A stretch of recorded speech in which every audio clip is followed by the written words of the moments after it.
अस्सलाम वालेकुम दोस्तों, तुम यूट्यूब चैनल दे पियो। मैं हक नवाज दोस्तों दे पियो। एक कच्ची कैनाल ही गोदन वे दे पियो। सारा पानी है, कच्ची कैनाल है। ये पुल है कच्ची कैनाल दे उत्ते साड़ी दे पियो। यही में सारा है, ये पूरी कच्ची कैनाल है।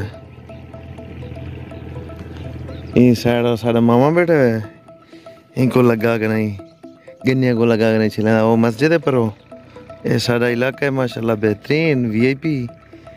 असा बात है जो टाइम खड़े हैं ही पुल दे होता चक्कर रल में दे चले को कच्ची कैनाल को दे तो इतना जिकी है।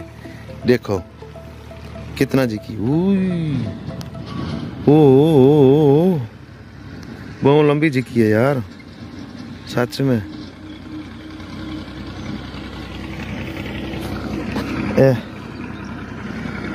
दे पे आए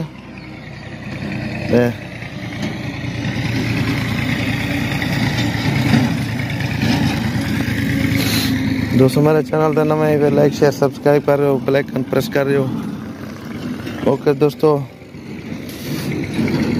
मेहरबानी की करो यार, वीडियो पूरी बात की करो, पूरी वीडियो बात की करो मेहरबानी करके, शफकत करके नहीं। ठीक है दोस्तों, मिलते हैं दूसरी वीडियो से। अल्लाह हाफ़िज़।